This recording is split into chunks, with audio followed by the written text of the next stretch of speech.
8장. 또다시 많은 사람들이 있을 때 먹을 것이 없었습니다. 예수님께서 제자들을 불러 말씀하셨습니다. 이 많은 사람들이 나와 함께 3일 동안이나 있었는데 이제 먹을 것이 없어 안타깝다. 내가 이들을 허기진 채 집에 보내면 도중에 쓰러질 것이다. 이들 중에는 멀리서 온 사람도 있다. 예수님의 제자들이 물었습니다. 이 빈들에서 어떻게 이 사람들을 배불리 먹일 빵을 구할 수 있겠습니까? 예수님께서 물으셨습니다. 너희에게 빵이 얼마나 있느냐? 제자들이 대답했습니다. 7개가 있습니다. 예수님께서 사람들에게 땅에 앉으라고 지시한 뒤 7개의 빵을 가지고 축복하셨습니다. 그리고 빵을 떼어 제자들에게 주시면서 사람들에게 나누어 주도록 하셨습니다. 제자들이 사람들에게 빵을 나누어 주었습니다. 제자들에게 조그마한 생선도 몇 마리가 있었습니다.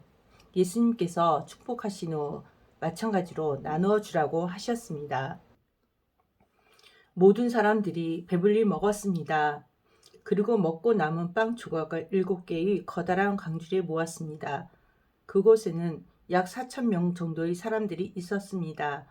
예수님께서 그들을 집으로 흩어 보내셨습니다. 그리고 즉시 예수님께서 제자들과 배를 타시고 달마누다 지방으로 가셨습니다.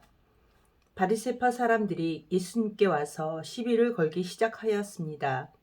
이들은 예수님을 시험하려고 하늘로부터 오는 증거를 보여달라고 하였습니다. 예수님께서는 깊이 숨을 쉬시고 말씀하셨습니다. 이 세대가 어째서 증거를 찾느냐? 내가 너희에게 진정으로 말한다. 어떠한 기적도 이 세대에 보여주지 않겠다. 예수님께서 바리새파 사람들에게서 떠나 다시 배를 타시고 호수 건너편으로 가셨습니다. 제자들이 남은 빵을 가지고 오는 것을 잊었습니다. 배에는 겨우 빵 한 조각만 있었습니다. 예수님께서 제자들에게 경고를 하셨습니다. 바리새파 사람들의 누룩과 헤롯의 누룩을 조심하여라. 제자들은 빵이 없어서 그런가 하고 서로 수군거렸습니다. 예수님께서 이것을 아시고 물으셨습니다. 어째서 너희가 빵이 없는 것에 대해서 수군거리느냐? 너희가 아직도 알지 못하고 깨닫지 못하느냐? 너희의 마음이 굳어졌느냐? 너희는 눈이 있어도 보지 못하고 귀가 있어도 듣지 못하느냐? 기억하지 못하느냐? 5개의 빵을 5,000명에게 나누어 주었을 때 너희가 남은 빵을 몇 광주리에 모았느냐? 제자들이 대답했습니다. 12광주리입니다. 7개의 빵을 4,000명에게 나누어 주었을 때 너희가 몇 광주리에 거두었느냐? 제자들이 대답했습니다. 7광주리입니다. 예수님께서 아직도 깨닫지 못하느냐 하고 그들에게 물으셨습니다. 예수님과 제자들이 벳세다로 갔습니다. 거기서 사람들이 예수님께 보지 못하는 사람을 데리고 와서 손을 대어 주시기를 간청하였습니다. 예수님께서 그 사람의 손을 붙잡고 마을 밖으로 데리고 가셨습니다. 그리고 그 사람의 눈에 침을 뱉으셨습니다. 그리고 손을 그 사람에게 얹고 물으셨습니다. 무엇이 보이느냐? 그러자 그 사람의 눈이 떠졌습니다. 그가 말했습니다. 사람이 보입니다. 마치 나무가 걸어 다니는 것 같습니다. 다시 예수님께서 손을 그 사람의 눈에 얹으셨습니다. 그 사람이 쳐다보려고 하였습니다. 그의 시력은 회복되어 모든 것을 분명하게 볼 수 있게 되었습니다. 예수님께서 그를 집으로 보내시며 마을로 들어가지 말라고 말씀하셨습니다. 예수님께서 제자들과 함께 가이사라 빌립보에 있는 마을로 가셨습니다. 가시는 도중에 예수님께서 제자들에게 물으셨습니다. 사람들은 나를 누구라고 하느냐? 제자들이 대답했습니다. 세례자 요한이라고 합니다. 어떤 사람들은 엘리야라고도 합니다. 그리고 또 어떤 사람들은 예언자 가운데 한 사람이라고 합니다. 예수님께서 제자들에게 물으셨습니다. 그러면 너희는 나를 누구라고 하느냐? 베드로가 대답했습니다. 주님은 그리스도이십니다. 예수님께서 제자들에게 아무에게도 자신에 대해서 말하지 말라고 엄히 이르셨습니다. 예수님께서 인자가 많은 고통을 받고 장로들과 대제사장과 율법학자들에게 배척을 당하며 죽임을 당하고 3일 뒤에 다시 살아날 것을 제자들에게 가르치셨습니다. 예수님께서 드러내놓고 말씀을 하시니 베드로가 예수님을 붙들고 말렸습니다. 예수님께서 돌아서서 제자들을 보시고 베드로를 꾸짖으셨습니다. 사탄아, 내 뒤로 썩 물러나라. 너는 하나님의 일은 생각지 않고 사람들의 일을 생각하는구나. 예수님께서 제자들과 사람들을 불러 말씀하셨습니다. 누구든지 나를 따르려면 자기를 부인하고 자기 십자가를 지고 나를 따라오너라. 누구든지 자기 목숨을 구하고자 하면 잃을 것이다. 누구든지 나와 복음을 위하여 자기 목숨을 버리며 목숨을 구할 것이다. 만일 온 세상을 얻고도 자기 생명을 잃는다면 무슨 유익이 있겠느냐? 사람이 자기 영혼을 무엇과 바꾸겠느냐? 누구든지 이 음란하고 죄가 많은 세대에서 나와 내 말을 부끄럽게 여기면 인자도 아버지의 영광으로 천사들과 함께 올 때 그를 부끄럽게 여길 것이다. 9장. 예수님께서 말씀하셨습니다. 내가 너희에게 진정으로 말한다. 여기 서 있는 사람 가운데서 몇 사람은 죽기 전에 하나님 나라가 권세 있게 오는 것을 볼 것이다. 6일 뒤에 예수님께서 베드로, 야고보, 그리고 요한을 데리고 높은 산에 올라가셨습니다. 이 제자들 앞에서 예수님의 모습이 변하였습니다. 예수님의 옷이 하얗게 빛났습니다. 세상에 어떤 사람도 그렇게 희게 빨 수 없는 정도로 새하얗게 되었습니다. 엘리야가 모세와 함께 제자들 앞에 나타나 예수님과 더불어 말씀을 나누었습니다. 베드로가 예수님께 말했습니다. 선생님, 우리가 여기 있는 것이 좋겠습니다. 우리가 천막 셋을 세우겠습니다. 하나는 선생님을 위해, 하나는 모세를 위해, 그리고 또 하나는 엘리야를 위해서입니다. 베드로는 무엇을 말하는지 알지 못했습니다. 왜냐하면 그들이 두려움에 빠져 있었기 때문입니다. 구름이 그들을 덮었습니다.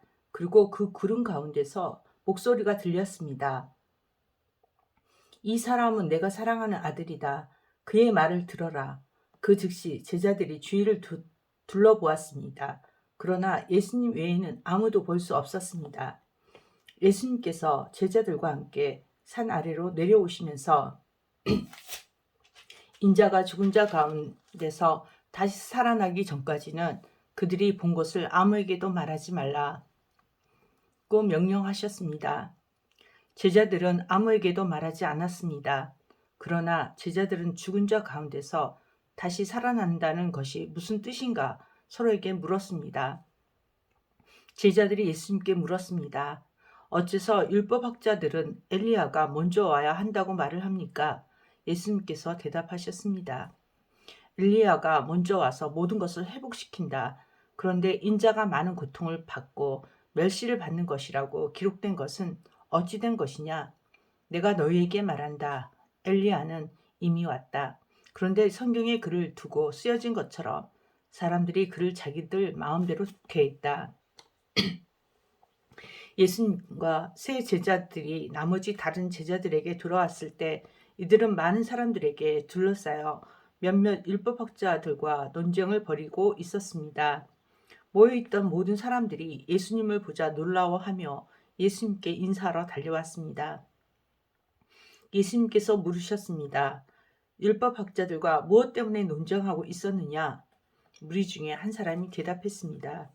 선생님, 더러운 귀신이 들려서 말을 못하는 제 아들을 데리고 왔습니다. 그 귀신이 아들을 사로잡으면 아이가 땅에 떨어집니다.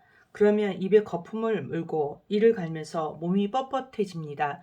제가 제자들에게 귀신을 쫓아달라고 했는데 하지 못하였습니다. 예수님께서 대답하셨습니다. 이 믿음이 없는 세대여, 내가 얼마나 너희와 함께 있어야 하느냐? 내가 너희를 얼마나 더 두고 보아야 하느냐? 그를 내게로 데리고 와라.